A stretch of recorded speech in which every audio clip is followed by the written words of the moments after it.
Praise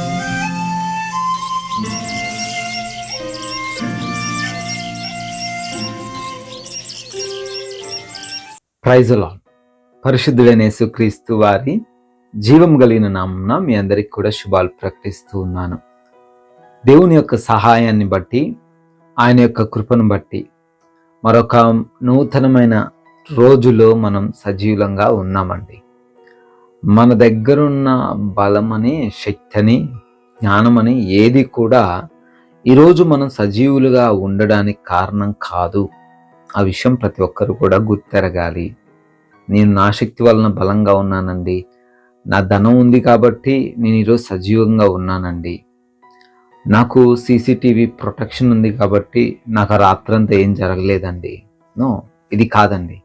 ఇవన్నీ ఉన్నా ఎంతోమంది సమస్యల్లో పడుతూ ఉన్నారు, ఈ లోకాన్ని వదిలిపోతూ ఉన్నారు. కాబట్టి దేవుని యందు భయభక్తులు కలిగి ప్రతి ఒక్కరం కూడా జీవించాలి. మన క్రైస్ట్ మిరాకిల్ వరల్డ్ ఛానల్ని సబ్స్క్రైబ్ చేసుకోండి, అనేక మందికి కూడా షేర్ చేయండి. వాక్యంలో మీరు కూడా పాలిభాగస్తులు అవ్వండి. వాక్య భాగాన్ని చూద్దాం. కీర్తనల గ్రంథం 25వ కీర్తన 15వ వచనం. Psalm chapter 25 verse 15. నా కనుదృష్టి ఎల్లప్పుడూ యెహోవా వైపుకు నాకే తిరిగి ఉన్నది. ఆయన నా పాదములను వలలో నుండి విడిపించు.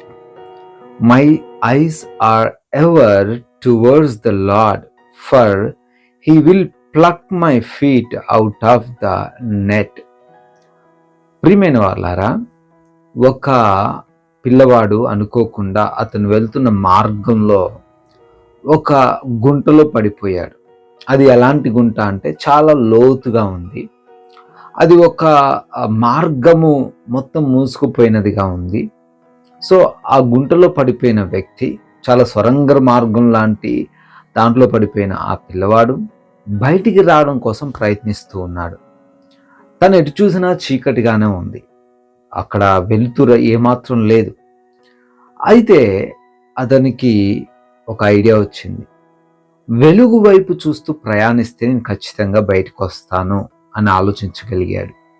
సో ఒక చిన్న వెలుగు ఆ యొక్క సొరంగ మార్గంలోకి ప్రకాశిస్తూ ఉంది.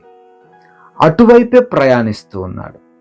ఇంకా ఎన్నో దారులు ఉన్నా అన్ని దారులు వదిలేసి ఆ వెలుగు ఉన్న వైపే కష్టమైన రాళ్ళు అడ్డొచ్చినా అవన్నీ తీసుకొని, అవన్నీ కూడా లేట్ అయినా పర్లేదు, అవన్నీ కూడా దాటుకొని వెలుగున్న వైపు ప్రయాణిస్తూ ఉండగా ఆ వెలుగు పోతున్న కొద్దీ పెరుగుతూ ఉందంట.